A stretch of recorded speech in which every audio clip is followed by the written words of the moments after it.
Mesdames, Mesdemoiselles et Messieurs, une fois de plus, bonjour, bienvenue à ce nouveau numéro de Débat pour la Nation, fidèles téléspectateurs. Vous savez que nous l'avons annoncé, que ce lundi, ce sera le direct avec une personnalité de mon pays, quelqu'un qui a la matière, qui a la réflexion, qui a l'art, si vous voulez, quelqu'un avec qui nous allons décortiquer de fond en comble les questions de l'heure. Les questions de l'heure, c'est la situation sécuritaire dans la partie est de la République démocratique du Congo, notre pays qui est aujourd'hui occupé par des Rwandais et leurs supplétifs du M23.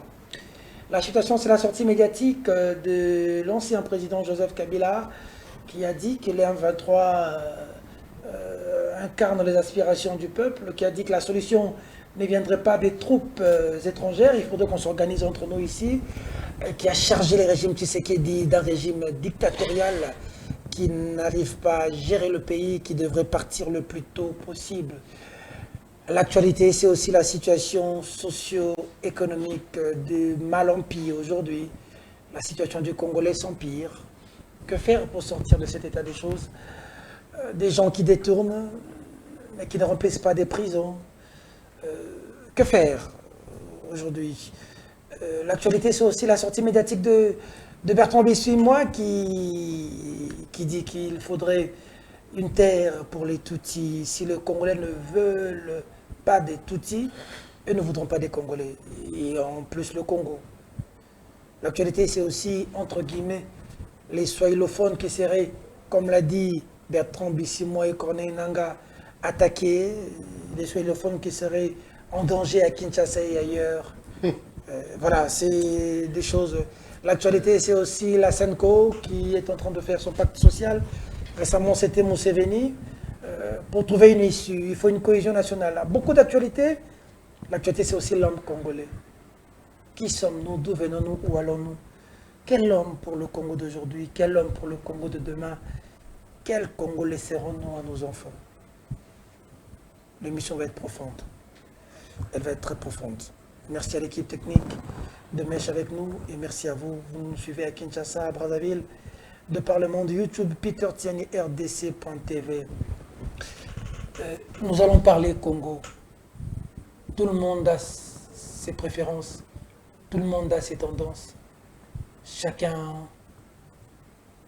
du point de vue de la religion, de la politique, du sport. Mais l'intérêt de tous, c'est le Congo. Et aujourd'hui, nous allons parler Congo. Encore Congo. Et toujours Congo. C'est ainsi que j'ai l'honneur de recevoir quelqu'un pour qui j'estime et considération, quelqu'un que je respecte sincèrement. C'est pas pour le flatter. Au-delà de son art, il a voulu encore s'enrichir en intelligence. Je ne sais pas quel jour il arrêtera d'étudier et de lire. Je me demande que cherche-t-il. Artiste de mon pays, citoyen de mon pays, intellectuel de mon pays. Jean Goubal Kalala, bonjour, bienvenue. Bonjour Peter. Moi je t'appelle Yajan. Affectueusement. Comment tu vas? Mais très bien, très bien. Avec tout ce que tu viens d'énumérer là comme souci de mon pays. Mais c'est un fusible, je ne sais plus très bien, qui saute lorsque je risque de stresser. Il y a un mécanisme moi-même qui me décharge des stress. Et puis je reviens. Comme un thermostat. Ben voilà. Yajan, ozotanga mingi pona, ozolukani. Ozotanga, et pour ce qu'il y a, vous allez la livre. Objectif na yo finalement les années. Et là, vous laissez ça. Tu lis à pour tu lis sans autre. Tu t'engages pour tu lis sans maïele. Philosophie, c'est Philosophie bandaka et si là, aussi c'est quand. il y a un moment que ça philos amour Sophie à sagesse. Est-ce que tu vois que n'a licencié l'amour de la sagesse? Amour de la sagesse, balukango chaque jour. Balukango chaque jour. Ce qu'on commis l'amour de la sagesse, ce qu'on commis na titre moko l'amour de la sagesse, c'est un oliwa le quoi ce qui yankewa amona mona yesu amemi abinkolo Comme nange koki benda nongai na tambo. So sagesse c'est koki na mutu. Mais mieux voyez ça encore vieux baga nonga. Ndule otiki ozobeta zota. Mais philosophie à ndule. Mais ozobeta sur ma prestation. N'annoncer que nazoyamba yo ba question eza na te soto aussi ça. Na beta ndule. Nazobeta. Ndule zakaka. Pour biyo ko tanga ndeko mudo. On dit ozongi classe. Boko tanga bana monde na koma banzembu. Na koma banzembu na ba sujet ya bokeseni. Pour na tanga rapé ba livre na ba sujet ya bokeseni. Neti mikolo na uto ka phrase moko elengi sanga elengi. Moto mwindo abi, en fait je n'ai rien fait de mal. Le simple mal que j'ai commis, je crois, c'est le simple fait d'exister et ça donne de la jalousie aux autres qui me regardent. Rien que le simple fait d'exister. D'être un peuple congolais, d'être existant, le simple fait que bamona babantu moko boye na ba richesse belé boye. Mais bateau il faut to baka bango mabele. Yanga nazo ka ba guerre est. Na ko tani ba sujet belé na ba réponse na pe na zanu kana ba. Les gens, quand tu regardes la partie est aujourd'hui, on est occupé. Je sais que le terme rébellion, tu n'aimes pas trop. Non, non, c'est pas une rébellion, ça c'est une invasion. C'est une invasion du Rwanda. C'est une invasion du Rwanda dans le Congo. Bah, en fait, eux, bah, tout parce qu'il s'agit de Tutsi, ils n'ont pas Hutu, guerre. Ils ont entendu les Hutus faire la guerre. Il ne faut pas aussi qu'il y ait une stigmatisation. Ah non, stigmatise pas, on dit les choses comme elles sont. Il ne faut pas avoir peur des mots, parce que ce qui se fait d'un côté ne se dit pas. Hein? On stigmatise quoi? Armée mon balai tchaki biso ba Rwandais na armée. Comment est Mohutu moko? On a bango ba tutsi, c'est-à-dire le pouvoir mono-ethnique réseau kuna na Rwanda. Et on va ni batinde la bango ndamu na bango côté. C'est eux qui font les choses. Et il faut dire les choses comme elles sont. Balinga Abisote, ils le disent. Moi j'ai suivi une fois Kwebe Kimpele. Il y a eu un Tutsi qui lui disait: mais si tu savais combien on vous hait, nous les Tutsis, nous vous haïssons comme pas possible. Parce que nous avons fait quoi? Le simple fait que j'existe, c'est la cause de mes malheurs. Et surtout les Bantous. Et puis il paraît que, il paraît que la guerre, et là, la guerre à richesse, il y a ma belleté. La guerre à métaphysique. Il paraît au-delà des richesses naturelles, au-delà des minerais, etc., de la terre, du sol, etc., sous-sol. Il y a une richesse où nous avons pas le sous-sol, la richesse métaphysique, la richesse spirituelle. Il y a un ça, Pege Diaboulou. À côté de la biso charlatan, pasteur et belé. Parce que ils doivent tordre la vraie parole de Dieu par des charlatans, des petits pasteurs et charlatans. On a bien yandombolo. Basé belé. Côté belé pour déformer les ensemble. Il y a la métaphysique, il y a solo oezaya ba belé. Mais le quoi soginzamba ça apesi kaka. Invasion à Rwandais, Bazana Nanga et consorts, Baza soutenu par certains Congolais, Congolais Bazana Bango, Bazu Goma, Bazu Bukavu, Bazu Place Belé, Jean Goubal. Quel regard on fait quoi? Pour beaucoup, il faudrait que le chef de l'État négocie. Personnellement, na bakutanga tangaga oyo. Tout ya mutuma li lo kutamingi. Yemo abenga ngo ubwengi. En fait, tout ce qui est le kuta est la sagesse. C'est-à-dire que ce qui est sage. Alors, ceux qui sont congolais, c'est-à-dire que c'est gober le kuta. C'est-à-dire que ces Congolais viennent avec Babouro. Babouro na kati yanda kuna bango. Mais est-ce que vous avez makambo ça en zéla? Est-ce qu'il faut que la preuve nous sous? On n'a pas besoin d'autres preuves, c'est des batmogo. La vie humaine ne leur dit rien. La vie humaine ne leur dit rien. C'est-à-dire que fallait tout dans la conséquence. Il y a Batoto au côté Sananda.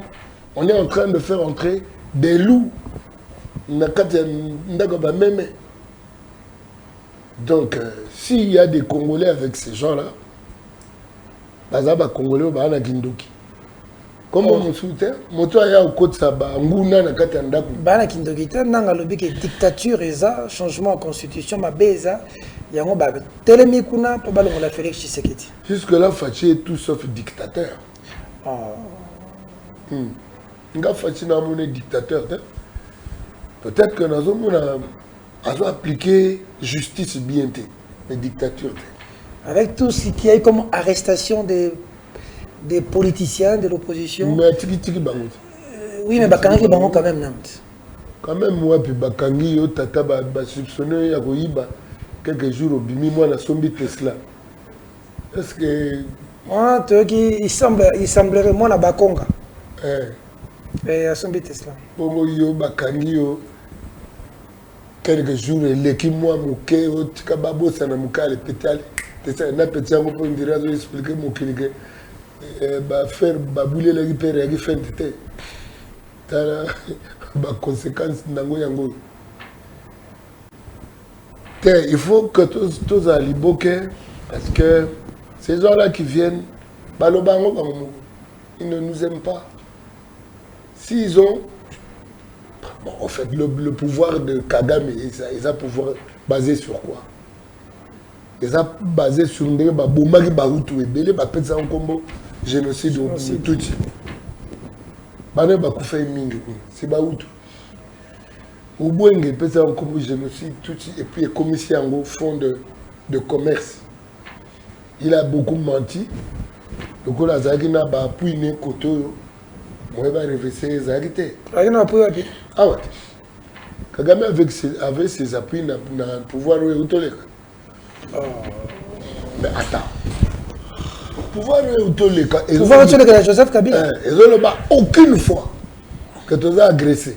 Tu pouvoir avec Joseph Kabila et Betao M23. M23, tu as Betao Mamadou. Tu n'as pas Mamadou Ndalabi. À nous, comme un téléphone. Avec l'ordre, monsieur Bandou, ils ont dérouté, ils ont tindu dans la gueule du loup. Avec ça, on a Kangi Chombo. Le quoi dans général, ça c'est l'art de la guerre. Hein? L'art de la guerre, la stratégie à terrain. Le général ne doit pas écouter le prince. On a ce qu'on l'art de la guerre écrit par le prince de Machiavel. Le général, dans leur mogo, prince Soga sa une décision, a puni au général pour nous occuper tout pour attaquer Batukuna. Aux ans pour ça sous Yamalobanete. Parce que yom toi na terrain. Alors yosa na terrain, téléphone les autres à côté yoko kebote kebo. C'est de la traîtrise, c'est de la haute trahison si ça vient de la grande, le sommet de la hiérarchie. Bon, c'est parce que le Congolais n'a autant à Makamute. Le Congolais n'a autant à Makamute. Makambo a commis un gros trop. C'est tueur tout au cœur de la tragédie congolaise. C'est Tutsi Congolais au cœur de la tragédie congolaise. C'est tueur Tutsi. C'est tueur Tutsi, Charles Nana. Avec photo de couverture, il y a Kagame. Nazan n'a pas livre sur 18 ézoles de Makambo Est. C'est-à-dire que nga ouya au Kosangate parce que je compare, je lis, je compare sur 18 livres. Mogogam, c'est au côté là-bas tout. Il y a mon Kagasana à Kansi. Oui, mais c'est quand même sous l'impulsion de Joseph Kabila qu'on a battu le M23. Mais Félix Tshisekedi a benga baronti bayana Kinshasa, basala 14 mois. Félix Tshisekedi a zalana Kagame a Yambi, partenaire fiable. Est-ce que c'est pas Félix Tshisekedi, contrairement à Kabila hier, Kabila n'a-t-il pas raison quand il dit que Tshisekedi a mal géré cette situation, qu'il s'est en... Qu'est-ce que tu crois? Tu vas brasser l'armée congolaise, on peut s'asseoir 49%, tout, je dis bien. Kaka tout. C'est quel brassage, Mabélé, à Congo, et l'Indika va tout. Non mais attends, toi le Moukani. Le mensonge ne doit pas qu'être de ce côté-là. Mais nous avons remarqué qu'il y a un peuple qui avance, qui tue impunément devant la face du monde, impunément. Il y a parmi nous des gens qui prêtent le flanc à Bango, il y a un massacre. Et ces gens-là, ces gens-là, impunis. Et c'est quand on a au Cameroun, on a évité, mais quand on a conduit à la haute trahison, oh, oui. Ote moto to kangi na haute trahison, preuve à l'appui, tant la mise à battre. Ce n'est pas sérieux qu'il y ait des comme il a sûrement 20 millions de morts. C'est-à-dire un peuple Yamatabisi. Nous sommes un peuple Yamatabisi parce que nous mourons comme ça dans la communauté internationale et ça, rien. Rien. C'est-à-dire que le simple fait, il y a Rosala Bantou, et puis au cœur de l'Afrique, c'est-à-dire le peuple Yango et Nzambe alors. Déclenchement, il y a haine, surtout. Pourquoi ces pays-là, il y a occidentaux, ne peuvent pas venir signer des contrats avec la terre qui possède ces richesses pour qu'ils signent un contrat n'embrouillé. C'est la gamme d'embrouillé. Embrouillant. Est-ce que c'est pas Fachi qui nous a mis dans cette situation avec son rapprochement avec Kagame? En invitant les M23 ici. Est-ce qu'il n'a pas ressuscité les M23? Non, M23 est koufaté. Parce que Mouta, si c'est M23, Mamadou Babomaki na Bakolo M23. Pourquoi on a tué Mamadou? C'est parce qu'il a énervé. Babylone faut ça mise en scène, Batindio, Kosi, Okekuna, Babeti, Yozo que ne sils. Allez, Lomba Yomoko déjà. Moi, j'ai déjà entendu une phrase du genre, on ne peut pas avoir 2 stars dans l'armée. Mamadou commençait à gêner. Ah, moi, gêné, tu es au Kangachombo. Au lieu de coup de fil et tino na bambuscade, yo comme kende au pousse à bayanke. Au kasi yo beb sa cop. Beb sa cop. Il y a trop de bouenge. Parce que ça biso pe sur biso moko. Et puis, comment on dit? C'est-à-dire? Parce que que les Banyamuleng existent au Congo, ça existe depuis quand? C'est le papa du ministre de l'ITPR, Abimisa Kombo. Gisaro. Abimisa Kombo, papa Naïe. Ça n'a jamais existé, les Banyamuleng. Le président de la République avait dit les Banyamuleng et Bazaba Congolais. Il y a une stratégie, mais il y a diplomatie. Bazaba Congolais, rien. En fait, Congolais Tutsi, d'origine rwandaise. Parce qu'il y a des Congolais, Libanais. Il y a des Congolais, Libanais. C'est-à-dire qu'il y a appelle les nationalité, on a un groupe, il faut revoir. Chacun doit demander nationalité individuellement, en principe. Il ne faut pas qu'on ait peur d'être dur. Pour la il faut tout comme un moi dur. C'est tout dur, tête à la légère, à la légère, à la légère. La situation qui prévaut dans l'Est, il faut quoi, selon vous? Kofi Olomide a dit on nous tape, on ne se bat pas, on nous tape. Il a eu des problèmes pour ça. Il faut quoi pour cette situation? Il faut qu'on attaque le front news. Le front le plus rapide ici. Et ça, comment on appelle armes, les munitions de guerre. Il faut bien gérer les munitions de guerre et les munitions de bouche. Les munitions de bouche, c'est un dommage. Vous tenez votre front. Vous avez un dommage, un dommage. C'est-à-dire que dommage est commenté. Dommage, je me dis comment là-bas. Faut un parce qu'il faut que tu parce que ce Bakondi, si dit qu'on doit faire comme là-bas, les munitions de bouche, on fait comme là-bas. Et commenter, automatiquement, il faut écarter pour toi, comme ça. Pourquoi vous écarter? Voilà la question. Il n'y a pas de mauvaises troupes, hein? Voilà. Il n'y a que de mauvais chefs. Voilà. Voilà. On doit écarter, c'est ça. Le chef de l'État, on a un Bexen, qui monte malam. Peut-être qu'à d'autres, c'est pas un problème de leadership, comme Joseph Kabila a dit, un problème de leadership. Et moi, on a un leadership. Leadership, il y a des décisions où tu en as Rwanda. On va se vanter pour le leadership, il y a Makamoto, vous comprenez. Le leadership donne des résultats. Même que je n'ai pas su changer le Congolais, alors que mission est moi. C'est pour ça le problème, non, Kabila? Non, mais il n'y a pas que ça peuple. Kabila a lobby M23 va incarner aspiration à un peuple congolais. Entre-temps, M23, ils ont une invasion. Et d'autres, il y a quelques Congolais qui ont Bunganzela. M23, oui, ndenge afudel la Kotaki, ils ont dit que 32 ans, il y a Mobutu, qui est Penza. Tout ça, le Kawana, c'est si quoi. Je ne veux pas te faire Penza. Moi, Batu Babaye. Batu Balobi Mboke, Komika, côté mon tribalisme. Kabila a relevé le Ronami, c'est trop de tribalisme, la nomination, c'est n'est pas alors. Quand le bague trop de tribalisme, on dit Mananga, on était pour son table institution, on a mis tout, il y avait institution, on a dit qu'on est belé.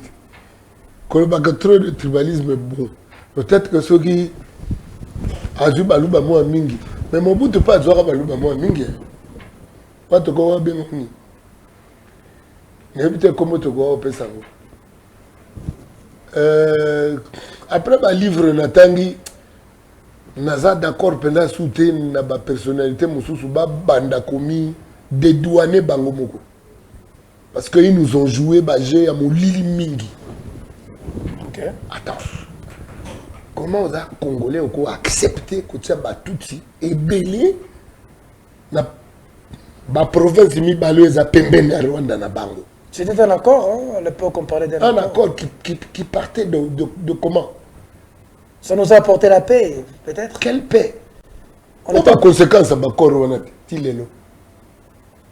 puis on a donc comparé, Faché Bangandi Bazana Bango, Babouza, Bangombe, Yagotiana armée. Bangandi Baza. Boudja. Tu vois déjà comment on peuple Mbandi Boudja. Ngombe. Tétela. C'est-à-dire que ce qu'on tue des armées, quand il y a Mbandi Mogatel, il y a Kombo Fumbo. Boudja Mbappé. Donc on appelle la guerre, 4 guerre ici. Mais il y a des Batu Baza, il y a Ngambo Kuna. Non. Et vous voulez que nous ayons pour Moutabon? Je ne peux pas. Mais les lois congolais, la Moutabon, elles ont. Eh, Congolais, Ndombolo. Congolais, Ndombolo, oui.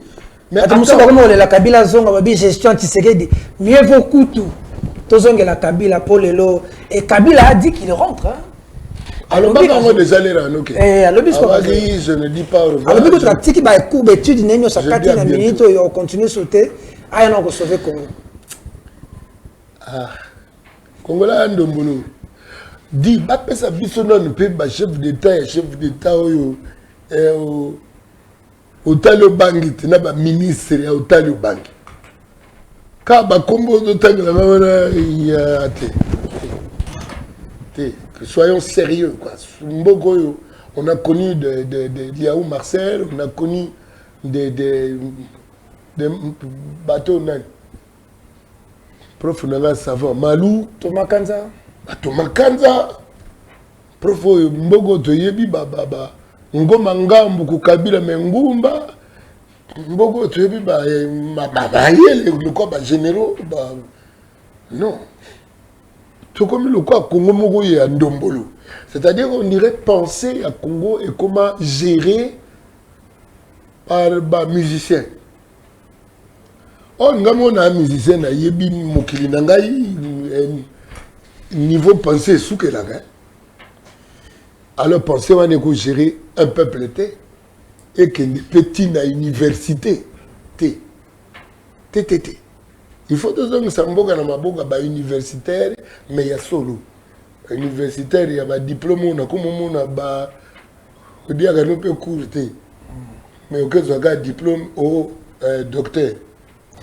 Est-ce que le problème est pour moi, c'est que Makasi. Rwanda, mais pas la responsabilité. La Makasi biso. Les Tili le sont aujourd'hui, Moutassi ici na Rwanda, Namtassi ici na Congo. Quand je l'ai par exemple, parce que les génies baza ebelé. Les génies baza ebelé puis tu peux utiliser bango penzate. Justement, tu utiliser bango parce que nous protégeons notre pouvoir.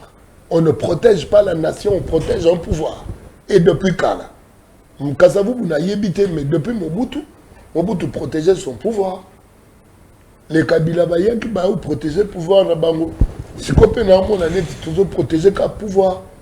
Mais pour protéger le peuple, il faut lui donner les moyens de se protéger lui-même. C'est-à-dire une instruction de valeur.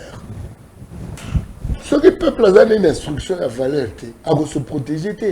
Les autres qui ont l'intelligence artificielle, sinon, il y a un coup de guerre. Comment tu ne l'as pas dit qu'à partir de la Chine, calculer que ça na Barumbu, na avenir, ce qui n'est pas. Et puis, là, en direct, tout le monde a dit Ben Laden. Ben Laden, en direct. Les États-Unis vont en direct. Voilà. Mais biso tous na l'époque il y a kobimisa qui sort na biso na misote parce que ba téléphone peut zaka qui sort ce que la musique ineti kokobara koko père nanga o la musique aya okuta ngai bon ngai te kolo do ya 10 ya trop na au téléphone mais na kutala na mutunele aba beaucoup mimpe na question biso na tango na biso to bandaye kubomba ako expliquer que na tango na bango ezalaki nango me bando bombana biso tano na degré ya bomba na wana alors que bilom c'est ça na encore énergie parce que on dit que masolo to beta na chombo za be énergie ezo traverser to comment le ya toile d'araignée système à toile d'araignée yo kaze bimisi ko si ezaka nango kala za nango kala le ba kogobar bano solo là na moyen à locoler na moyen d'instrument. C'est-à-dire que donner les moyens à ce peuple pour qu'il se prenne en charge. Le peuple il est abruti. C'est justement de ça que je parle. C'est-à-dire on donne au peuple les moyens de sa pensée, de chercher à trouver des solutions à ces problèmes par le moyen de sa pensée propre et non par le moyen de la matière grise d'emprunt. Voilà, prof Kamana Mutalopa, Abando Lobabou. Chercher à solutionner ces problèmes par le biais, par le moyen de sa propre pensée et non par les moyens de la matière grise d'emprunt. Il y a un anneau, il y a un seul il y a maman, il y a un tel Nzambe yomoko ya kosala bon mayele Nzambe atia na yemba ngona norme Yahweh atia mayele nkati ya moto pwete moke asosola molongo kati ya molongo atia bako de nyonso ya la vie. Observez la nature, vous comprendrez les choses de l'esprit. Atia mobeko monene bolingo olingi ye okotambola bongo yango yoka mwana Boanyo yo yaba nkoko yekola mwana nzebyo yo yaba noko. Il fallait pas yoka ngai pe pa ba liga maya on dirait ba léopard ba kimizo. Et c'est ça qu'on appelle musique. On doit investir dans l'homme. Justement. Et investir dans l'homme, c'est 3 dimensions déjà. Okay. Physique, psyché, et puis spirituel. Physique, il y a un autre lesaka, damaza makasi. Psyché, il y a un autre lesaka, damaza, il y a pété, oui. Il y a bongo. Il y a beaucoup. Mais quand on a un spirituel, adoration, on a méditation, on a un louange côté à mayele. Louange na mona ngozo solana nzambe na mayele na yo. L'adoration na mona ngozo mayele ya mutote. Parce que nzambe damage les adorations. Or les vrais adorateurs de Babi adoreront le Père en esprit. Par en esprit, en vérité, en esprit, par des soupirs inexprimables. Parce que j'ai toujours remarqué que les mots de l'humain sont insuffisants pour atteindre la grandeur de l'éternel. L'homme sort des mots selon Kosukanaye. Yakana Nzambe yo leki Nzambe nyoso. Nzambe nyoso ba fabrication na yi. Okena comparer na baondeni. O moko te akokai na yo. O mutapesa Nzambe ba kombo. O mayele ne suki eko biblisa. Mais là mutadora tout ça ka ba minu le comme ça de qui kola bien neti Christ tout na simbinga femme a simbake na motif ezo bute na mabai a simbie Christ bina na simbinga yi bayankene ba prêtre yo ba du ba simba o tout na simbinga yi atoni zuna simbi femme la binga yi nogabi boyamine bigisi. C'est-à-dire que c'est ça la communication na bengaga adoration en kolo. Ça vient de l'intérieur, ça vient de la dernière énergie. Il y a bon moto, il y a un niveau esprit de comment apenzate. C'est qu'on a posé une question à Kibomoto parce que on parle comme aujourd'hui, je vous l'ai dit au début de cette émission. Lorsque je vois ce qui se passe dans l'Est aujourd'hui, je vois que les Congolais sont divisés. Il y a des acteurs politiques qui saluent et qui approuvent ce que fait les M23. Il y en a d'autres qui sont contre. Il y en a certains qui disent, bon, ma belle est tellement, division est tellement, dictature est tellement, changement de constitution, il fallait prendre les armes. Mais monsieur, c'est le but, il va sauver le régime. Monsieur, il va défendre Mboka. Il va défendre le régime, il va attaquer. Le Congolais, il est divisé. Bible et le bien un peuple divisé, une nation divisée. Non, mais le Congolais divisé, divisé, justement. Ce discours, il y a Bachouaïli. Il n'y a pas un nationaliste pour les Batakisangagne. Mais Bachouaïli. Il n'y a pas plus nationaliste que Batakote. Pour Bango Beneza, Bango Baza, nationaliste. Bamunda Rapenza. Le monde a été la makena ou salaga makamne kuna. C'est quoi vous avez sanga que Bachouaïli oh wapi. Et quand on dit on parle de Bachouaïli est-ce que Kiswahili to comme ça on peut langue chaque Bachouaïli wana. Baza makamna bangote. On peut pas mélanger Bakisangani wana ba Ozaïri wana na Bachouaïli nyonso parce que bango ba black ça ils sont patriotes hein? Donc ça c'est un discours il y a le Kouta de malice au Bwenge. Oh non mais bazo séparé Bachouaïli pas bazo préparer bazo ligne wana ya bana nord Kivuti Tina Katanga Tina Tanganyika donc yango idée ngo ça va séparer tout comme on a deux blocs. Il y a un peu de surtout Djongel Makambango bientôt bana utana ba province ba kia yo Mobuta no salago qu'on défile qui kanda na Goma maman Nzuzu wa Mbumbu na Bakongo surtout Djongel biloko na Mukamba Jonas ne paté ils a bien surtout Djongel biloko ils a bien parce que tu sais le discours il y a tribalisme sont allés en gros bien. C'est un discours qui émettent les politiciens à Dongi.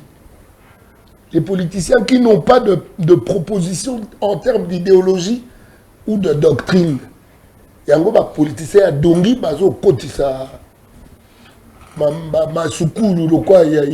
il y a tribalisme. Le tribalisme n'a évité. Bon, biso surtout na ça on a découvert Bikolo, on a Kimkolo, on a Lingako, on a Bikolo, c'est-à-dire que biso to makambo ba kisasa ngava na campus na chambre kaba na maye ba côté mususu et puis kutu mingi ka ba Swahili yango les mots kutu to fana na batuti na camp biso to occupé te makambo ya côté mais après il m'a tout déjà depuis les années 80 na campus Empire Matuti ce projet là ouais Depuis les années 80, bon, Nando qui pétait, moi, Yankemo, Boye, et puis une liste full. Mais, on comprend que projet, ils ont un projet. Alors, Bisso, ceux qui ont appuyé, c'est de la haute et honte trahison. Nanga a trahi le peuple. Mais il est en train de le faire. Mais qu'est-ce qui se passe à Namisune? Qu'est-ce qu'on est en train de faire Namisune? Est-ce que les civils ont un problème? Des vidéos, des C'est images. ça la manière de faire des tweets. Les images, surtout à Goma, on est à environ, on parle d'environ 10 000, environ 10 000. Déjà, Bozo Kotaka Moukemo Kotemo 10 000. C'était un massacre. J'ai reçu l'honorable Kassekwa ici, nous a expliqué comment on a tué des jeunes à bout portant. Kimbangwa le Bagi Boye. Colonisation et Yami Balé. Envahisseur à Liboso à Zamundili.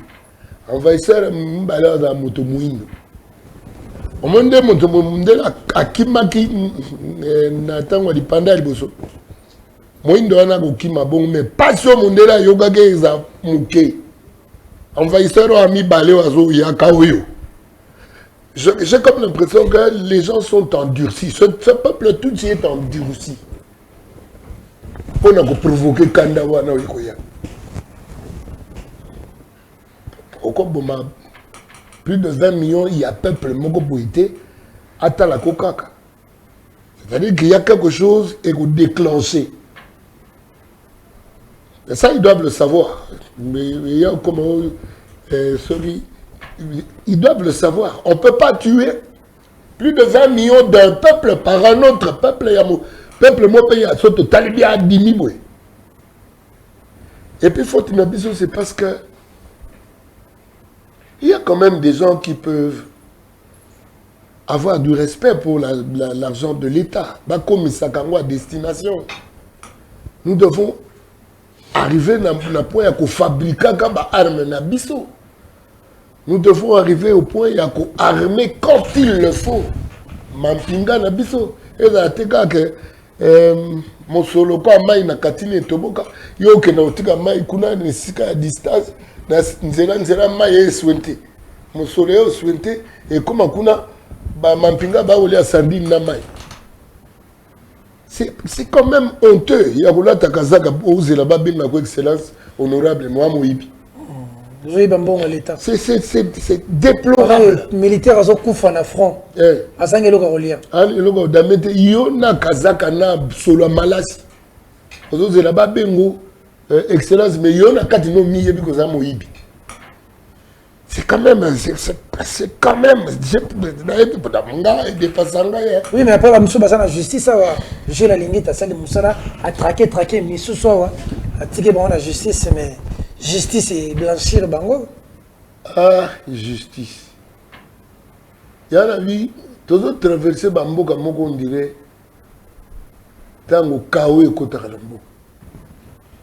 D'autres traverser la période parce qu'il y a des pasteurs, il y a le Kouta, la justice. Et ça, la justice en côté, tout le monde est devenu égoïste. Nani, banditisme et colim. Donc, te belé souté, batika na éthique, na vertu. Te belé te comme na somme makila, allez, kati motolobo na machette. Et puis le boga va dama. So badama kango so attends quand monta comme un niveau peut-être pas pour kata bania ou tout ba mbela ba makila bania makila nyao asangi so na gene mon père tozo kende bon na sepela mingi bana nkolo po bazali bakota lo sambo ya solo le sambo na mino ya ba plein stade le sambo ya mwana yo moko na moteba okoti na chambre okangi au soleil na vie. Le sambo va plein la stade où on dirait le sambo mabonza. C'est-à-dire au sali plein la stade mabonza côté. Yo yela le sambo to yele le kotro. Et le sambo ya nkolo eza au côté na chambre yo moko kangi. Oyebi El Shaddai. Nzapa à Congo. Vidia Mukulu. Oyesandangile. Oyebisi. Zambia Mpungu. Oyebisi. Na modèle na lobby a tri. Pabi ko koloba mingi te pa yebi makambo na motema no. Mais yo diriger ka motema no on dirait interrupteur. Tak min de pays. Là la peut d'accord te ba le sambo ya toke na stade toke ko tsi. Ndela kolo za ka étroit bato muke ntba mona ngo. Wa ba stade na mona ko kandombolo. Et là modèle moko na ndombolo, c'est-à-dire ndombolo na ya quoi na de côté ndombolo na ya ouais c'est-à-dire autant mutune longo kuti le samboté et bien le sambo il a une attitude attitude à le sambo ça méditation et ça concentration mais le sambo na so ndombolo ezala ah ouais, autant côté Otali Sidonie, côté Otali Sylvie, côté pour Otali Patrice, ah ouais. Nasi na mona un homme d'État na biso na kati église, afuka même misuka. Au église il y a présence en fait présence il y a Mousoumi na kati église mais esprit et dans la kati église. Avis nayo sur démarche ya Senko. Dans les CC. Démarche à 5 ans, nous avons une maîtrise. Mais le dialogue, nous devons être ouverts au dialogue, mais entre nous. Nous avons un dialogue avec M23. Nous avons un M23 et ça, terroriste. Pour nous, M23 terroriste. Comment vous avez un mouvement Mobimba? Au Tchèque, quelques Congolais, le quoi, Sogini Namutu, on dirait Matabishi. Nous autres, Mobimba, il y a Makambo, Batuti. Il y a ce moment Congolais, Batubongo. Au Kanyo Mwana, bébé, Namakolo, Kanyo Bambien, Namini. À Passogi Moutou. Ah. Au Kanyo Bato, Basinga, Namaboko, au Romo Beta Bango, Mortier. Mortier, Namoutou. Te Congolais, Boma Batubongo. Congolais, Boma Batubongo. Jamais on commissariat Tutsi congolais, jamais. Pour moi, les Tutsis sont des Rwandais. Ce n'est pas un Congolais, c'est une nationalité. De toutes les façons, quand la lèvre à nos côtés, ne vous occupez pas de politique. Au Boston, les Arabes ont dit que le Congo vend en tant que moto, il vend 5 000 mosusu, tika politique, na bango moko, bango commis, spécialiste quand il y a politique. Bacheli Bisope ministre moya décentralisation. Attends. Après il y a le pouvoir ministre de décentralisation pendant 10 ans, chef coutumier. Il y a un 4 habitants, il y a Congo 4 attends kutu. Ndombolongo c'est langue ça biso cerveau. On peut pas voir au Christophe Babouana miso boko monate, wana matoy boko kate. Ndombolo eleki. Ce cas pour ngai de bon que c'est monsieur beta soutien. Parce que c'est ça qui abrutit le peuple congolais. Les orchestres, les sketchs, les églises. Et parti politique, il y a et politica et les guébélés. Parti et politica. Parti politique, il y a et politica. C'est-à-dire, parti politique, il y a mallette. Il y a que un parti, il y a un kata godele. Mais il y a un kata batubati. Mais, à la place, à la place. Bango bakenda autre que na plateforme bui. Yé na parti na daga kana palé na yé. Mais c'est quoi une plateforme sur ma case? Non, il faut que ça ordre nanda. C'est-à-dire que ngoyemba penzembu batuni onan censure on peut éviter. Censure on dirait ça 100 sur d'autres sur dans côté. Censure on dirait ça 100 sur d'autres sur na côté, tu as 100 sur na yo. C'est comme une censure et tout na que damage nini oyo ngope ça ba cerveau ya congolais bilei nini ngolei sanango bungo ya congolais l'imagination collective l'imaginaire collectif damage nini opesa onenge yo tuna nga ozo tanga o lukanini nazo lukana pesa damage moko na mutu na ngai oyo ko faire ngai ko mona parce que Christ abi bwana misu me bo mona te bwana matoi me bo yo kate te to mona pena ko basali alliance na batu wana babi ko ba pesa bango 46% ya nini na Bukavu soki na Goma soki 39 na Bukavu. Ça veut dire quoi? Ça veut dire quoi? C'est-à-dire que na est kuna ba tribu oyo ya ba Congolais et les bibu kunzito bino ba paya on kala ba yebse bino ko bo s'occuper na politique te na mboka wana esika bokei to bo sa dire mais to bo sa pas se tenir ko tangate ezaki question bongo bino ba Rwandais boke kuna na Congo za mboka na bino te oka ba yambi bino kuna bo s'occuper na politique te. Pour les Rwandais, c'est une partie de leur territoire que nous avions pris quand on a découpé, on nous a donné. Il faut récupérer notamment le massif. C'est ça que ça veut dire. Ubwenge lingo ba lokuta, c'est-à-dire quand si mutu nanda kuna la na chambre oyo kuta a changer chambre comme là na chambre ba para. Osaneni. Ubengani. C'est ce qui reste à faire. Il ne reste qu'à chasser bao yana loma. Tokotika kana quelques tout yo bandima comme congolais ba s'occuper na ba science mususu. Pas y a na beaucoup de politique. Le dialogue avec Kabila? Ah, mon collègue M23 pour dialoguer ne pour dialoguer. Tout ça dialogue na ba congolais na ba Gérard na ba Gérard. Si on peut exclure mais ce qui congolais déjà il faut déjà même 23 bazana kati dialogue. Et c'est quand même normal les aboloko. Parce que tout ça là ba preuve ya haute trahison. Bon que négocier ne makamni.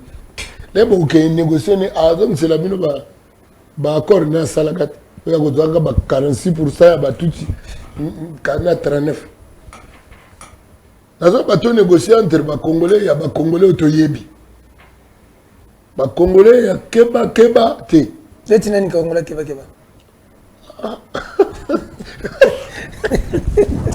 À côté le monde magana au combat. Yamo mutano kende. Yamo mutano kende la ndio kaka. Te ba congolais keba ba mo mingi mais bon. Vous en avez problème ya Kabila. Au fait na un problème na mututi. Mais mutoyer ou tu as problème na Congo na lingendengeni. Comment voulez-vous que un Congolais et avec ce que je sais, parce que moi je me documente, mutoyer na boye mingi, parce que les Congolais pas si mingi, automatiquement ngana au lingende. Na bolingeta est-ce que Gazozonga azongela le vaso azonga zongeli ndombolo parce que ndombolo mtselba chance lobo pamba mutamune na muninga te so nyose bana 1900 mais bon les loba na 2000 ba comme na 25 ans c'est que frère zoale comme caduc na kanti pe ba chance lobo pamba comme que na caduc parce que voilà il y a chance lobo perdre la vie par tous les moyens vont avoir le pouvoir. Chadar écoute na mina ko ba interpeller bango auditorat militaire pour par tous les moyens si il faut besoin de pomboka et qu'il y a mbutu lelo so Tshisekedi qu'il faut ba récupérer. Normalement hein bato ba benga miso ba professeur il faut pas jouer rôle na bango complètement. Baza ba tu référer te ya ba ceux qui tu référer ba ngembo ya batumobo ya chance le pamba. Bango il faut pas coacher. Mais tu dois comprendre te vous avez un professeur Mogo ya bajalelo tout ba njila ngaye. C'est-à-dire yo pena au sali ba doctorat ya solo et puis ba la ba preuve. Mais comme il a bisanya ça sima ya tête à tété.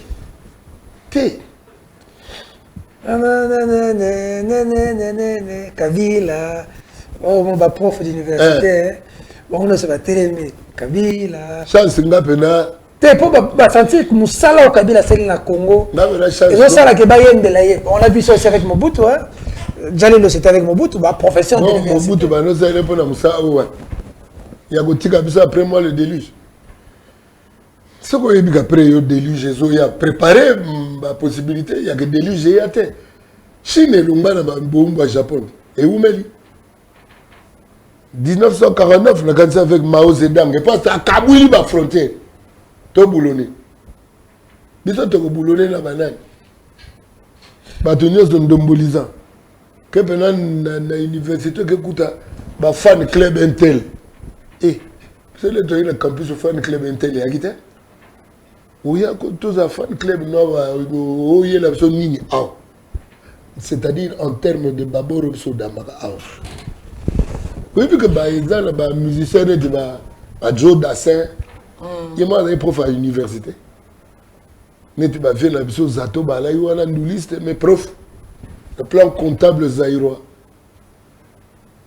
Mais les musiciens, c'est-à-dire que nous avons la TV où il y a une phraséologie à Pamba. Tu sens que c'est le cerveau qui ça bangote. Et ça, l'autorité, il faut pas en compte. Ok. Oui, oui. Le ministère de l'Éducation, le ministère de la Culture. Surtout la musique à l'élo, les jeunes, les amants, mais on ne peut donner que ce qu'on a. Ce qui est PZT. Moi, je suis allé écouter ça à Dubaï. On me dit que c'est un musicien congolais. Je viens, je vois un jeune homme. On sent qu'il y a un problème d'éducation. Et là, contenu na ya zana ngwa suki wana. On sent qu'il y a un problème d'éducation. Asuka wana go pesa nini ka o ya zana ngo. Et c'est ça le problème, il y a l'État. La question de l'éducation. Mais ils ont Simba, Moussoso rouge, Nakati rouge, Moussoso est PZT. Kosimbe zani. Aux hommes, le public est ligné. Toujours quand même dans le stade de Bazoye Mbandé. Alors, fruit à public ou elingi biloko wana. Yango yo mutu moka la muki na tongo za tout chez bango. Aye na soir comme congolais a do réclamer pe que congolais et pas de réclamer na minduki na machette. Pour bango ba pembeni ka ya guerre. Ya nzambe ko na ngai ogle na kantibo na mo pena ah. Et puis quand la général on a un général ou bien ministre de la Défense, le chef d'état-major. Oh. Et d'ailleurs, net kala ilunga mbidi. Comme il y a ilunga mbidi. Kala la siko ya grade na ye. Ogile na kanisi ndenge bato basa na biso pena moni ko betela bango boye. Kene pena na capitale na bango ni Kigali. Ko tika pena mbuma peut-être titik. Ay ba ko ta débandade. Tout le monde est bon. On a un rêve. C'est quoi votre bête absurde? Un rêve, c'est stratégie, c'est un bon outil. Un rêve, c'est. Biso, comment on est l'équipe? Mais espace, il y a beaucoup de moto. Peut-être 20 ans que tu vas d'ailleurs. Tout le monde est là. Ah, que là, qui d'aller, là, tout, tic, des bandades. Voilà pour le benda, pour le benda kaka. Les là, le benda, c'est que commandement est des bandades, tout ça, bon. Bouya, le Balaginia Rwanda, Bouya, Gozong. Et puis, bon, le Bakinia Rwanda, et comme la langue na Congo, c'est que tout ça qui a Gabon. T'es pas bien ça langue congolaise, c'est parmi les langues congolaises. Tout ça qui a Gabon, tout ça qui a Cameroun, tout ça qui a Côte d'Ivoire. Parce que tous les langues sont combo à Moka Moussous. Tous les langues comme il langue chez Bisso. Mais qui n'y a Rwanda parce que le Congo, le Bamar Congo. Ils avaient une langue na Bisso. Bon qui libanais le banana Congo, qui indien le banana Congo. Il y a un indien faut pas parmi la langue. La langue vernaculaire na Bisso. To yebi ba zombo awa. Yo soka ba zombo ba senga mabele. Si to ba na rabangwa. Kasi poni ka peuple ya ubwenge mitofase na mabele. Et ubwenge to yebika ubwenge za lokuta et peuple wana to yebika lokuta pa na yeza sagesse. Mais biso tozo continuer ko dribbler na lokuta na ye. Tozo dribbler c'est quoi pour nani? Faut to sala sko nini poko dribbler on est ici. Ndombolo. Ko sala wana yango na zongsa on a l'état. L'état doit faire un projet. Et on a bien investir dans l'homme.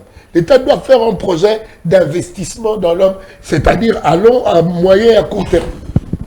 Alors, les autres, tu bandis programme, il y a classe, l'école primaire, tu bandis les gens. Dans le programme, le connais-toi toi-même et bandakuna, l'école primaire. Nous devons nous connaître nous-mêmes. Tous les experts, il y a diamant, Bazalagasogi, Nambogani, na Belgique, Bamsouna, Londres. L'expert, il y a diamant, Nabiso. Oh. L'expert, il y a cobalt, Nabiso. Bazan, Nambamboga Moussous. Coltan, Nabiso, l'expert, Nangona Rwanda. Bango ba osama ba comme expert biso kaga côté ba roya beso en tout cas là on a passé son nom quand ça mboka c'est-à-dire que faut to banda ko changer programme na son école primaire une école primaire déjà bana ba yebi Congo ezanini Congo ezana biloko nini e kaboni na ba biloko nini bikolo nini ezana Congo école ni etungisi biso mingi banda tango moko boye bana na biso bokeba bato wana bakamateko na biso te baza bato mabe. Oh, non mais le truc c'est méchant quoi. Foncièrement méchant. Nous sommes bato bazolo bakepe nzamba yebisi bango ke mabele ya Congo za ya bango. Parti en agnos. Tu vois on comme kosa. Le peuple ya ubwenge ndengo wana. Yozo kosa na msiko comme okosi sa nzambe. Bazo kosa biso po totanga amabe qui a découvert la mouchire du fleuve Congo Diego Kao. Bato ba no sokola na mouchire wana. Ba découvrir ka le bac il y a un mundele qui est allé voir pour la première fois la mouchire du fleuve Congo hier. C'est pas ça découvrir. Ça me fait rappeler le syndicat de Colopé à son âme. Qui ont parlé plusieurs fois. Qui on nous a menti. On nous a menti. Je sais qu'on l'a tué pour ça. On nous a menti. Banet. Ah, Sindo. Occidental, Ata, au Motoun de Canada. C'est-à-dire que je n'ai rien fait de mal. Je n'ai fait qu'exister. C'est ce qui fait que Batoba Inangaï. Simple fait d'exister. Le simple fait d'exister. C'est-à-dire qu'il y a la théorie, il y a race supérieure. La théorie, Nathan ou Hitler. La race arienne. La race arienne, la race allemande. Il y a un peu Hitler, ça n'est pas ta race allemande. Il y a où ta guépé. C'est quoi, quand on a une mentalité que tout est à la supérieure. Le sang congolais, c'est de la trahison. Il tout ça, ça Congo. Il y a what? Ah! Le professeur a un Harvard, il a battu des bas comme ça. Tu vas dans le temps, tu vas dans le temps, rien. Rien. C'est-à-dire que. Qu'est-ce que le Congolais doit faire? Qu'est-ce que le président de la République doit faire? Le président doit faire un projet de l'homme congolais. Qu'il n'a pas encore fait jusqu'aujourd'hui. Non, ça l'a dit. Donc il a échoué. Hein? Un chef d'État s'allie projet à l'homme congolais. Pour tout banda ko changer nanou. Autant dans la vision il y a Belge, il y a empire, chute de l'empire romain d'Orient, schisme. Le connais-toi toi-même, tu me connais, tu les Otanto, les Aztèques, les Incas, les Mayas, les croisades, Charlemagne, il faut et puis tu ngana ko se spécialisé na makambo na bois na ko mi spécialisé na makambo agriculture na élevage na ko mi spécialisé na ba minerais na biloko tozala ngoti to banda ko luka misala ya libanda na biso, c'est-à-dire ça c'est le long terme.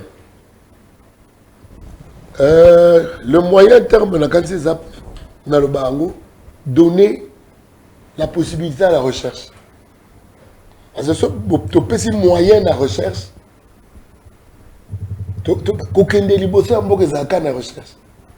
Ce n'est pas dans les tout ça là ni nébilité, dans la recherche. L'intelligence, il faut ça là. Et puis le court terme, là quand ça y justice. Justice maintenant il y a justice. C'est-à-dire au et puis quand on s'y bat comme. À vie les années, par exemple, il y a dossier forage lampadaire, le tombeau est vide, tout le monde a été libéré. Dossier forage, je suis comme Bango justice, le tombeau est vide. Vous êtes au sale. Tu suis à l'anzélade, au Talakabobi, bon, au sale. Comment on va développer un pays comme ça, avec des choses comme ça? L'argent a disparu, mais il n'y a pas de responsable, il n'y a pas de coupable. Mais il faut penser développer Batuna base. Là, c'est mon tosoka, ça a un scrupule. Donc, comme à niveau, c'est-à-dire qu'une conscience éveillée à côté. C'est-à-dire conscience des assassinés. Comment? Bon, c'est sûr, il y a un grand peu de miroir dans la salle de bain. Pour ce qu'on a un miroir dans la salle de bain, au Mitali, Joe, il y a un bagage de code, il y a un boka, il y a un monga. Nakansi moi soni mo koya. Mais ce qui sont les actes, c'est que tu sais bien ça m'a bien été déjà en éducation. Éducation parce que au monde d'Engana c'est-à-dire que c'est impossible mbongo eza ya ngaité na bando damango. C'est impossible. Bon, voilà déjà ça dans cadre nanga ya au Christ. Likondo eza ya ngaité na mona ndeni na kubanda uli yango te. Yango na yemba zoro. Soki yo moni, mwasi ya moninga, esengeli yo respecté ye. Bongo ya l'État, ya libenga na yo te o. Nzembo ça bien, nazaka invité na et pas Jules Lingete et puis la DGD. Jules Lingete, Atika continue, Atika. Après tu peux appeler Moussala d'ailleurs. Mais ça sert à quoi de se créer beaucoup de conflits comme ça? Bon, ceux qui ont dans Moïbi, Bakangi, on a Lingete, au moni net à celle au conflit. C'est-à-dire on a un conflit na humanité na yo moko. Tu as un conflit entre toi, contre toi-même, entre toi et toi-même. C'est-à-dire que dans la humanité, il y a Dongi. Parce que ceux qui ont la question que tu as l'amdeko, il y a Moïbi. Et si tu as la question que Moïbi, il y a méchant. Pour faire la tika, il y a kaka. C'est que yo contre l'humanité. Voilà. Bonjour Monsieur Peter, belle émission, merci beaucoup. Posez la question à Jean Goubal. Que se passe-t-il entre lui et Joseph Kabila? Il n'y a rien, rien ne se passe. J'ai bien dit que quand quelqu'un fait beaucoup trop de mal à mon pays, à Olumbangaï dans mon thème. Il ne se passe rien. Bonjour, débat pour la nation. Jean Goubal, Félix Tshisekedi a lamentablement échoué. Pourquoi vous ne voulez pas l'avouer? Oui, namoni que Makamumingi Sami Nengelongo ba militaire, mais là au moins namoni que reverser Rwanda. Les obstacles munene tozanango, tozaki nango, o mokili bakite, tozaki Rwanda wana. Yo kite que ba komo tsaye bambru ipe. La sanction est au coin de donc nous faisons embrouiller de toutes les façons. Azana moi ceux qui 3 ans ceux qui coquille accueilli. Bah rebelle Bobby comme à 3 ans t'es basé déjà qui. Bah rebelle t'es envahisseur. Envahisseur Bobby basé à Kinshasa. Donc on va moni biso pena peuple moko pena ya lioto hein. Ah, Makambo. Mais il va jouer à Kinshasa d'ici les... Parce que date, je pense les 20... Combien va jouer comme à Kinshasa? Ah. Naolobani ngai. Nada moyen moko naza nango ya kopekisa makambo ezaka losambo.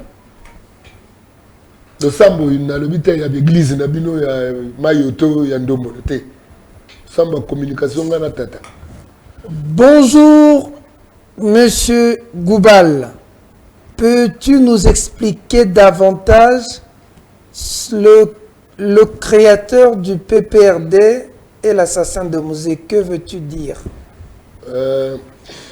Quelqu'un de sensé se pose la première question, sur une enquête. S'il y a eu un crime. On va dire créateur à PPRD, hasard. Je ne sais répondre. Quand il y a un crime, la première question, il y a un enquêteur à solo. Et à qui profite le crime? À qui avait profité le crime de Musée? Ça veut dire? Hein? Ça veut dire? Crise, il y a Musée. Assassinat Musée. Et ça qui n'a profit, il y a bénéfice, il y en a. C'est qui en a bénéficié? Il y en a. Oh. Langue de boîte, on t'a posé question. Oui, expliquez fausse. Nous avons un président. Baboumi est battu président. Joseph Kabila est président. Vous voulez dire que Joseph Kabila était l'assassin de Musée? Ah, Zagla Kati. Sûrement. Mais attends, Zana, tu viens aux Zana politique, il y a père nous. Ça suivi, il y a politique, il y a père nous. Tous les sous-sous, il y a père nous ou écarté. C'est ça qui était la politique de Yaperno. Et puis tu viens avec Batou Perna, Zongsaki Bango, Bibo Zonga Kuna, Yozongsi Bango en force. Si Kabila le père a Kamokabi, mais quand je disais Patouba, Rwandais, Bazonga, Namoni, Bizima, Bazongi, non, c'est les Rwandais qui doivent rentrer. Ah, musée. Allez, yo batouala bakimaki yo zongsi bango. Attends, quand ndombolo yango kaka ndezo boma biso misu bongo. Ezaka ndombolo yango mteyo boma biso misu yango bongo. Yana na ntina te na baka fongola misu omona nyonso ekongengaka wolo te. Ba trésor ebatama. Et ben non, on a rendu Kabila. Ah, ndeko. Ils ont rendu tes tout. Ils se faire passer pour un ange. Alors qu'on a cessé. Mais c'est sous son régime qu'il y a une musique qui est bien. On dirait pas Yambarabino, on dirait. Il y a un peu plus chaud. Vous allez rappeler, vous appelez moi un peu. Il y a un peu. Mais parce qu'il y a mouté. Attends. Mon isco maman. Un peu, voilà, il y a nan. Il y a l'État, il y a. Il y a un peu. Il y a un peu. Moi, je suis Joseph Kabila appelé donc bombe anatomique. Bah élu, bah nini. Problème te. Oko linga banze munanga mais obomelanga bande kote. Parce que linga banze munanga ngai na c'est pero obomelanga bande. Tant beaucoup de temps yeb sakai. Comment c'est pelaka na ete? Na bano observer nan. Na zo observer na oyekola na tanga ba livre na. Beaucoup de temps na kata. Les musiciens de Bakutana na mikoti. Babenga Rabino. C'était au Palais de la Nation Kingakati. Tout ça, Palais de la Nation. Une fois que tu as Palais de la Nation, une fois que tu as Kingakati. Ok. Oh, il y a un kebaso qui oh biso bato beta. Anzambe. Oh biso bato beta qui na oh ni comme va noter ni. Peut-être 15 000. À chacun. Bateau, bêta na ceux qui zénith, ceux qui mine de bandoloba.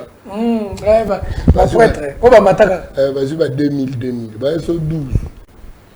Et vas-y, 6. Vas-y, 2000, 3000. Vas-y, 15 000 pour la Bilnios. Toi, 15. 15 musiciens. Ça fait 15 000. 15 000. Donc, en raison de 1000. Donc. Communauté ngana beta Zénith. On a ça nous expliquer bah on que nga yebi musique. Pour la monnaie, bah débat la vie que son nom, genre, bah yo que la commune a bivé.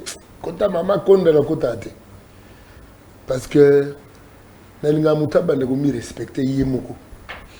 Avant, ngara au côté makam. Avant ma catégorie 500. Pas bon les 200. Pas bon les 200. Parce que Zénith le quoi, Zénith Maxel a une connaissance en musique. Alors vas-y 2000. Tout le monde s'en fout là. On me dit pour me composer à tous les niveaux. Parce que on a vu pas ne uta kuna nandombo. Même les lots m'appellent si beau campagne à 15. M'appellent si 15 000. Pas danser. Et les to bêta na nini. Tout ça va 2000. Voilà Zénith. Voilà ce que voilà là. Est-ce que voilà aller? Et puis ça va bimi commission tout ça toi là. Bac 6. Bac 6. Bac 2000. 2000. Parce que 3000. 3000. Père son nom mais papa Yumba. Nani Susu. Papa Yumba JB Wera. Mère Sala. Kofi Azagi. Kofi, on dirait. Kofi Azagi. Pour vraiment, il peut mettre des élites. Maintenant, il veut qui ça quoi, Matagi le colo. Ah, ok. Bimi, on a bien, on a. Karola, on a. Ah, cool. Nous voulons. C'est quoi, on a dessin. Ah, mais laissez mini. Qu'est-ce que ça va, Jean? Yoba yokelako babive babiloko ala ko ba lo bango te venat se contenter gala ko la qui. On a l'impression que vous êtes richissime, vous avez des moyens. Vous nous montrez des véhicules. C'est-à-dire que quand on ne sait même pas se partager entre collègues, c'est-à-dire que Zelanga t'a considéré un des moussous. Il ne faut plus attendre de moi une considération au-delà de... Attends, il y a un ministre. Il va considérer avant mon soutien. C'est-à-dire que tu sais que je sais qu'on a fait. Et tu sais que quelle considération on a dans mon affaire. N'attends pas que ça ma révérence. Que peut être l'apport de la musique et des musiciens pendant cette période de turbulence que traverse Peter, dans le Baka, on ne peut donner que ce qu'on a. L'apport de la musique serait quelque chose de très positif. Ce qui est musicien, c'est un contenu d'éthique, un contenu de morale, un contenu positif il a donné. Mais il y a eu que si on a besoin de musique israélienne, là-bas, on va tomber dans poto. Mituka ya Nzwangolo, Nkento Angolo,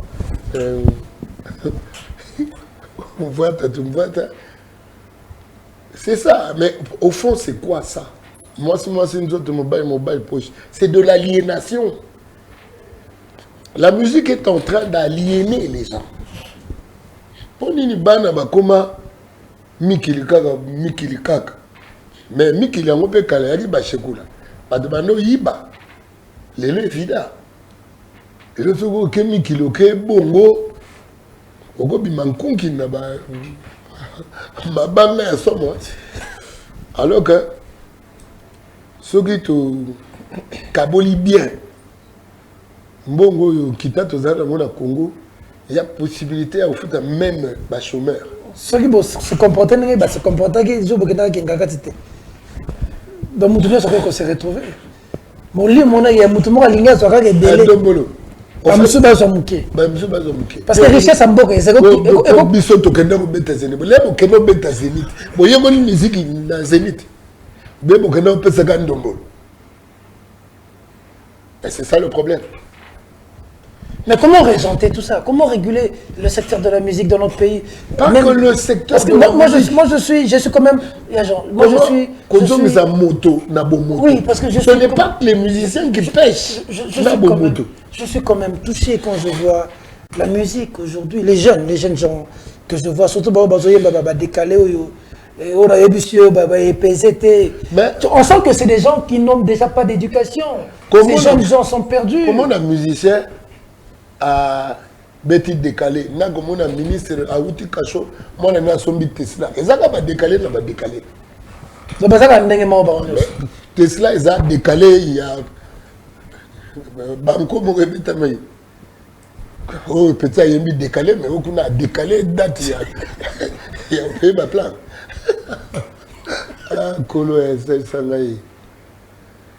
Donc, le mal, c'est dans l'homme congolais, ce n'est pas dans le musicien congolais. Mais le musicien congolais a cette responsabilité de nourrir la pensée, voilà. Il y a congolais. Mais pour nourrir une pensée, il faut penser sa pensée soi-même. Non, penser un pansement.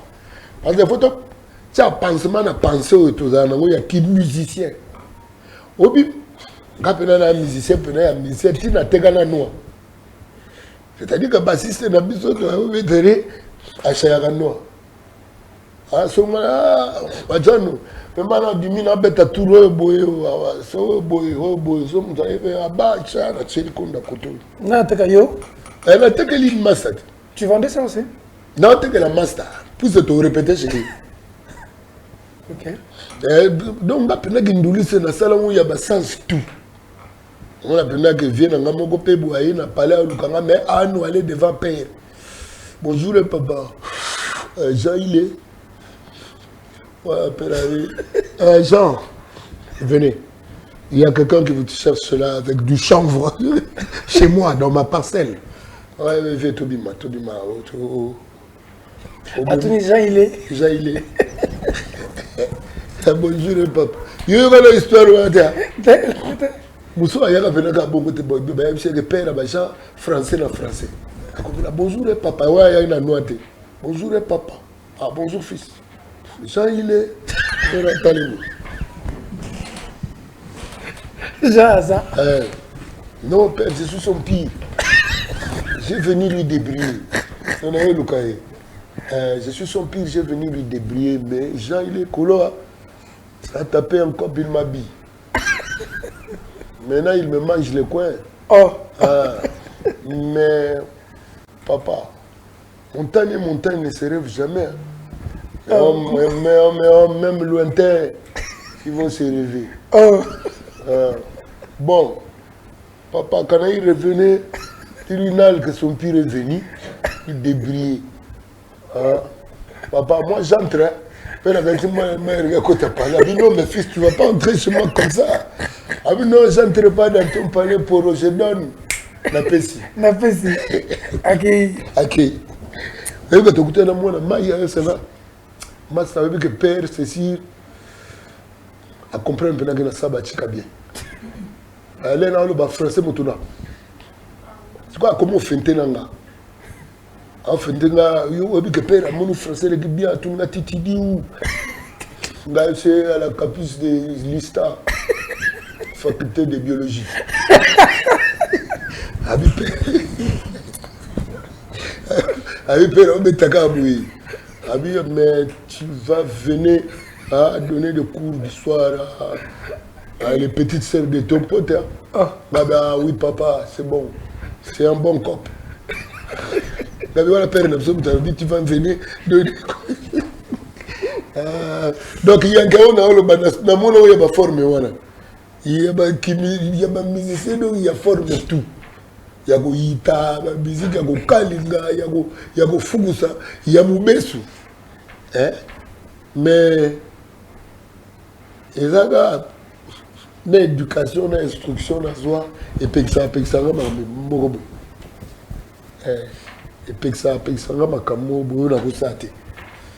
Est-ce qu'en cette période, les musiciens ne peuvent pas sensibiliser pour réveiller la conscience collective? Mais tout ça, il peut dire déjà pour sensibiliser. On ne peut pas donner ce qu'on n'a pas. Pour sensibiliser, tout ça, on sensibiliser, Zembe talibilote. Tu sais comment tu n'as pas quitté. Neti na yemba ba yivinga bomwana. soirée il y a UNICEF. Ndele Mouagi, patron, il y a UNICEF. Il m'a expliqué, mais est-ce que vous avez commande il y a UNICEF? Habité, ça quand vous avez à Sala. Mundela tu mais bino bozana ba mission à Boyi.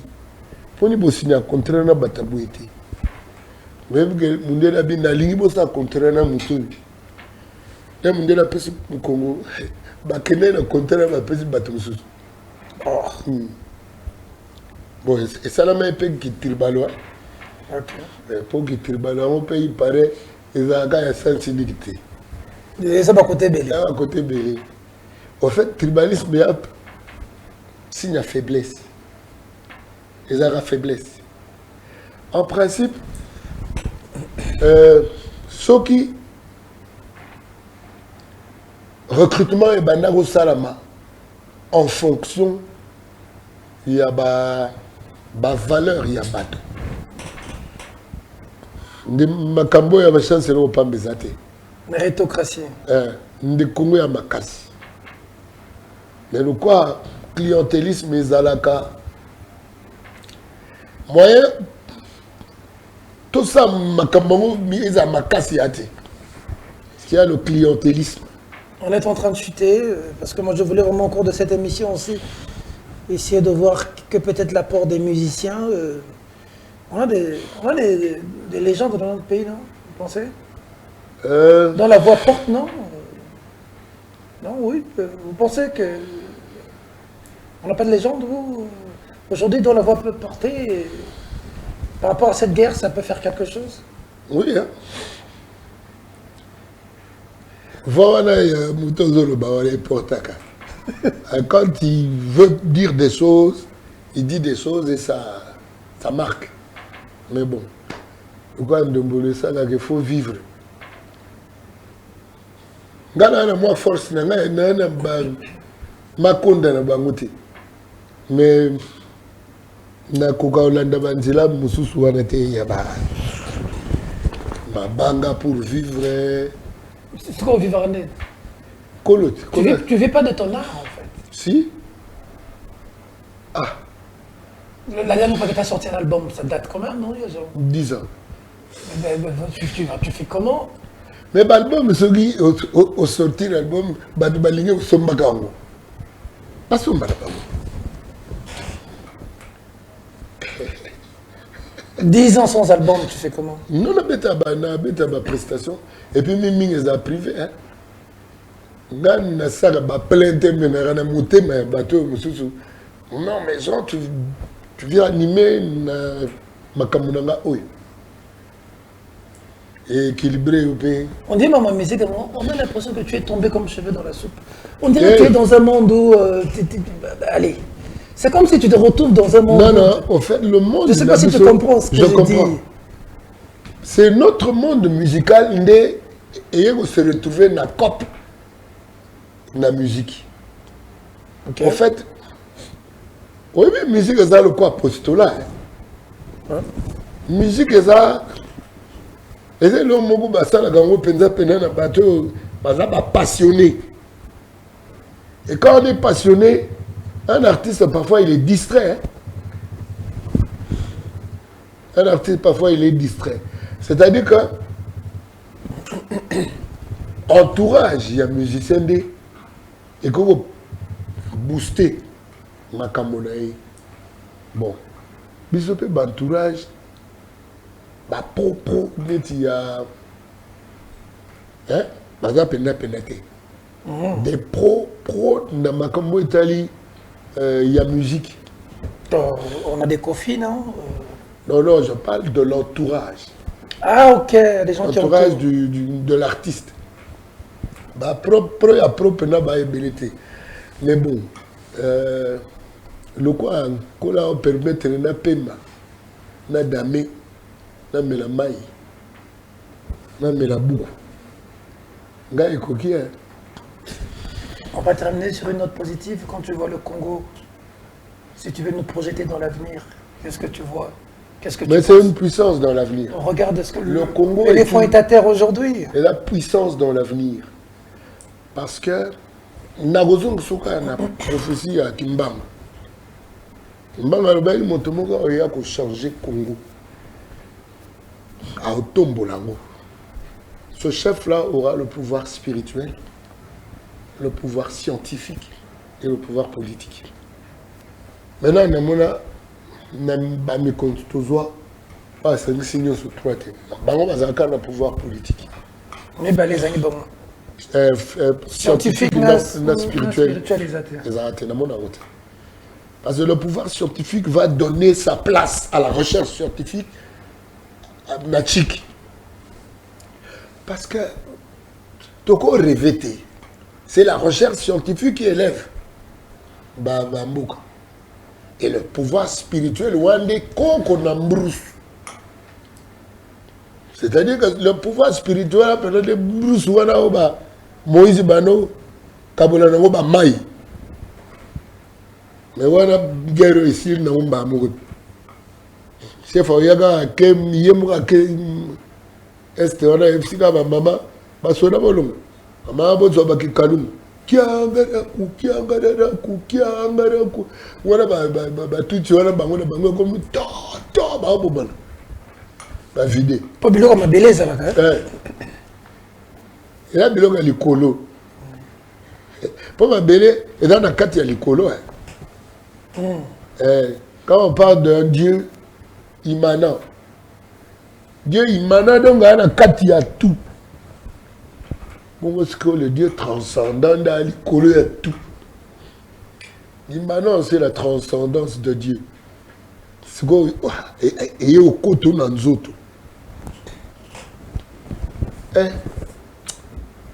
Le pouvoir spirituel est un pouvoir spirituel. C'est-à-dire le pouvoir... Donc, tous là, Messia Roya, pour l'instant, ils ont mon boulot. Mais, pour l'instant, tout le monde. Ce qui promesse et s'accomplit, le monde en arrête. On dirait le pouvoir spirituel, le pouvoir scientifique, le pouvoir politique. On gagne mais la Kimbangu yawana olo babungu. Et puis na yebi ke ba envahisseur bazo kota oyo. Ba kozanga lisote.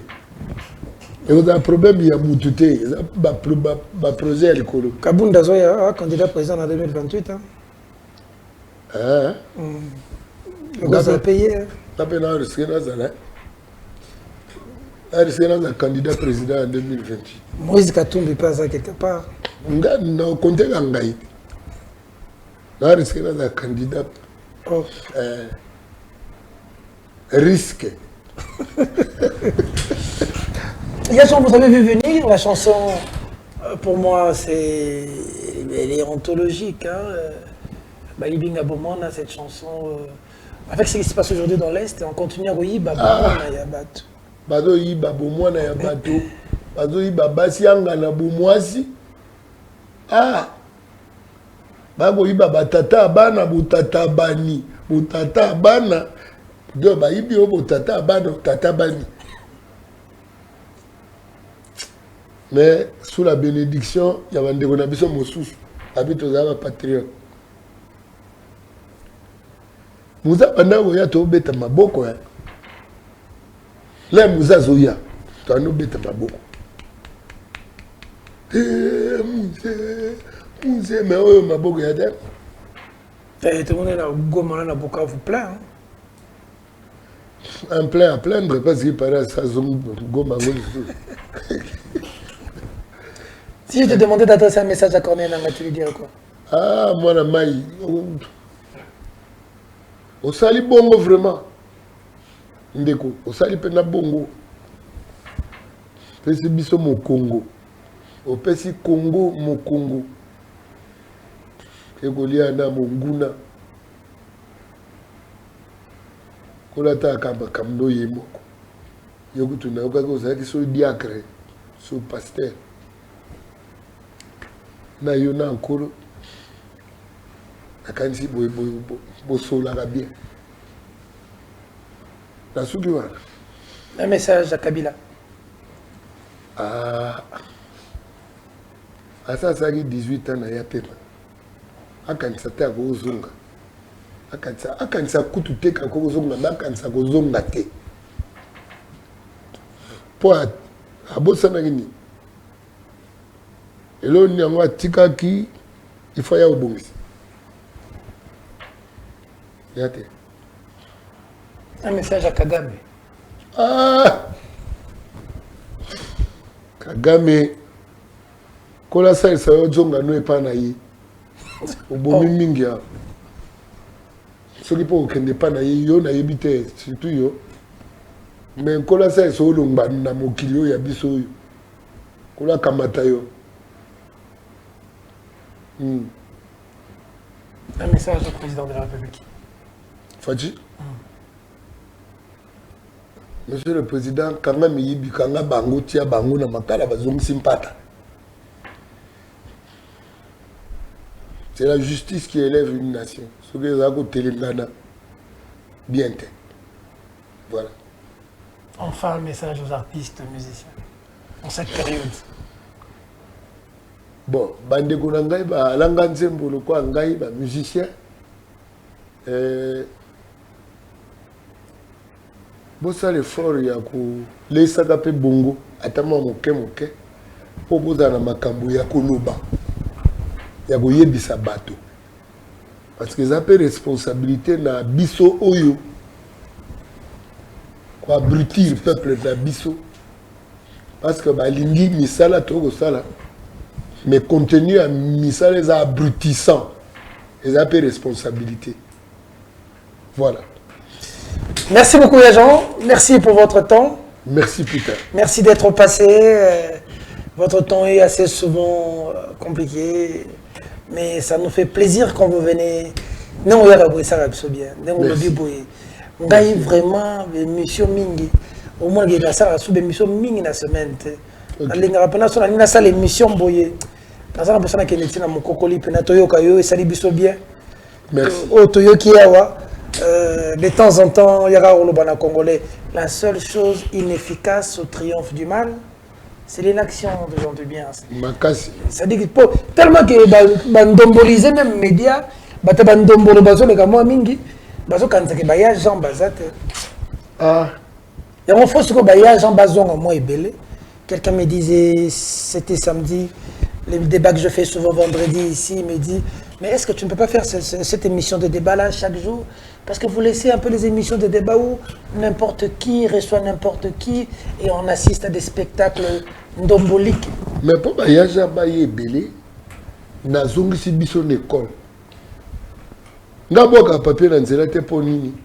La formation au collège Albert Premier. Ça au bois qui papier dans cours à récréation, le côté sur ma papier nio sur la cour, ma commission, je ne jetterai plus de papier dans la cour. 300 fois.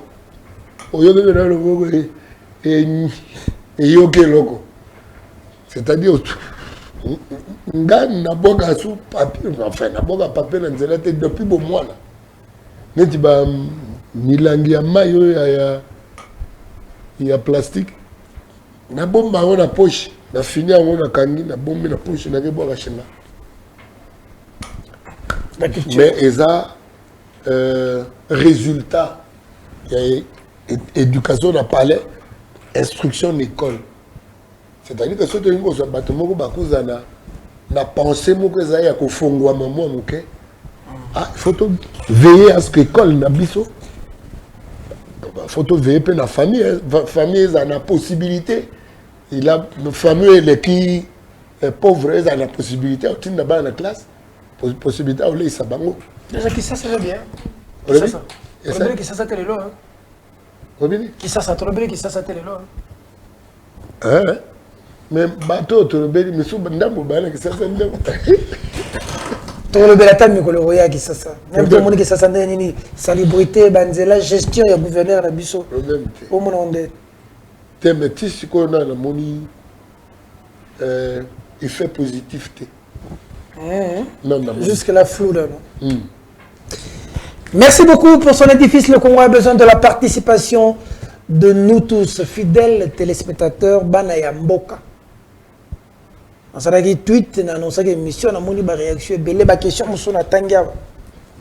La question mosusu pour natang moi tout temps pesate. Oyo ngai nakoki koloba na bana mboka. Ce que je peux dire aux Congolais, parce qu'il semble entre guillemets que je suis suivi. On peut tout faire dans la vie. Tout faire dans la vie. Sauf trahir son pays. Merci. Ça veut dire qu'il est des moments dans la vie. Il est des moments dans la vie. Qu'il ne s'agit plus des individus. Il ne s'agit plus de Tshisekedi, de Kabila, de Nanga. Il s'agit d'abord du Congo. Où est l'intérêt du Congo dans ce que nous faisons? Parce que tu peux être journaliste et tu peux être médecin, tant mieux. Mais tu es journaliste et tu sers quoi? Tu fais bien ton travail de journaliste, oui, mais c'est à quelle fin? C'est pour quelle finalité? Beaucoup de gens partout dans la vie, sauf place Congolais. N'a pas jamais. N'a pas, et je le dis à la télévision. On nous a laissé un serment qui résonne comme un credo. Ne jamais trahir le Congo. Nos enfants poseront la question, en cette période, qui a fait quoi? Qui a dit quoi? Nous traversons une période très difficile. Il faut que chaque Congolais mette la main dans la pâte pour l'avenir du Congo. Le risque est présent. Il va de l'avenir de nos enfants.